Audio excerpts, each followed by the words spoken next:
Working different investigations for different type of people mean you've got to generate different types of reports based on your client. In this week's episode of Feature Focus, we focus on how to create a report of all items indexed in your case. Welcome to this week's episode of Feature Focus.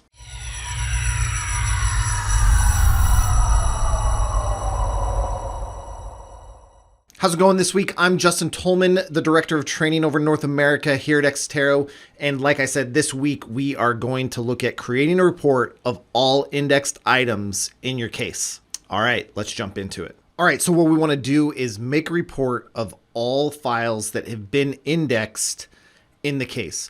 Now, a couple things. If the court asks for this, just realize the larger your data set, the longer this will take, just because you may be generating a lot of files. So if you have 16 terabytes worth of documents, just realize that exporting that much data into a report is going to take some time. But courts get what they ask for, so let's jump into it. First off, what we need to set up is a couple things. We want to set up a custom column set to display the information that you want. So to do that, you're going to click on the grid icon here in the file list pane, and that's going to open up the Manage Column Settings window. I've already got one created called Indexed Files, but what you would do is you would click on New, and from the available columns, you would create your column set. So what I've done with the Indexed Files column set that I've created is I've created a column set that indicates whether or not a file has been indexed with the indexed attribute, the item number in case you want to track this stuff later, name, path, the size of the file, and the MAC times. It can be any set of columns that you want. We have a lot of different things here, whatever you need. You could add owner information, for example, if you wanted that by going to File System Features, NTFS, if you're in NTFS, and you have owner name and owner SID, and to add those, you could just move them over. Move it up to where you want it to be. Let's say we'll put it up after that and click OK.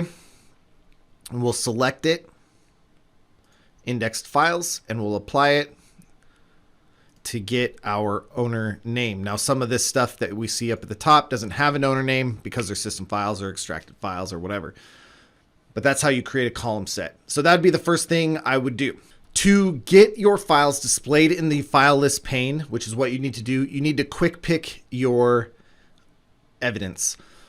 Now, if you have a large data set, say 16 terabytes, I would not quick pick all 16 terabytes at the same time. This will take a long time to load, and it will just generate a file that is horrendously long. So I would quick pick my first evidence item. It would populate the item list below and do what we're going to do.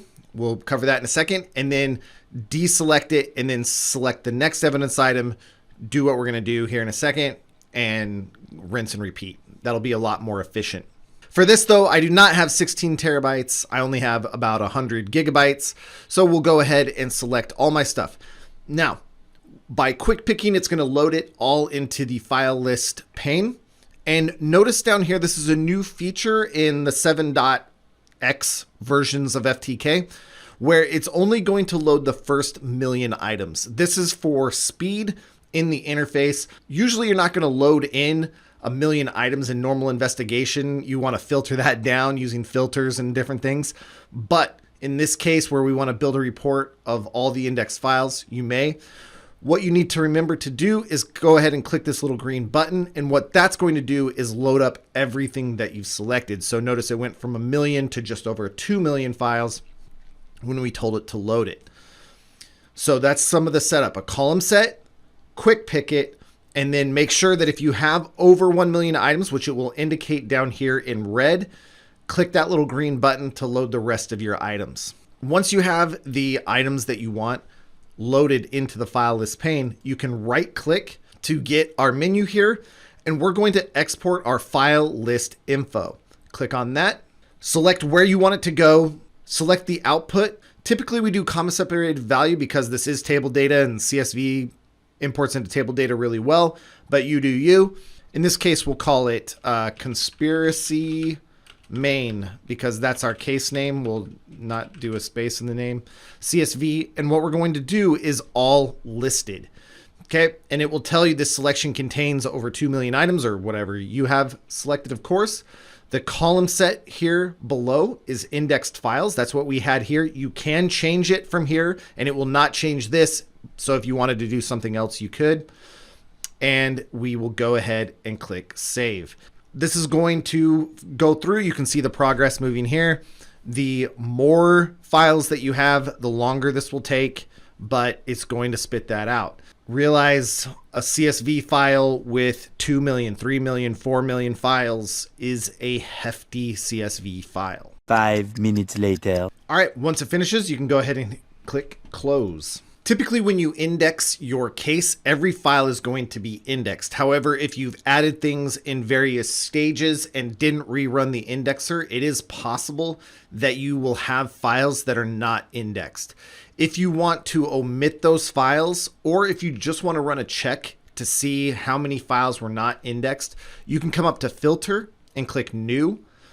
And in the Properties pane, you can hit the drop down, come to More, All Features, and come down to Indexed. Select Indexed. The operator is set to true. You can see here in the column, it's either a true or false. The operator will limit you to that as well. Click Live Preview to load up the data.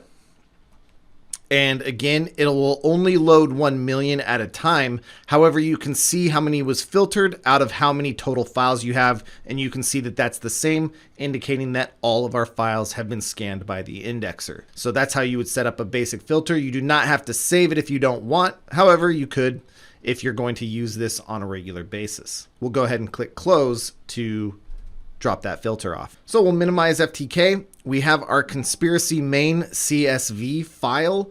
If we right click on properties, we see that this is a 306 megabyte CSV file. So that was about 2 million items. So do the math. As it goes larger than that, you can get quite a large file. Again, why you should do this on a per evidence basis to keep these file sizes down.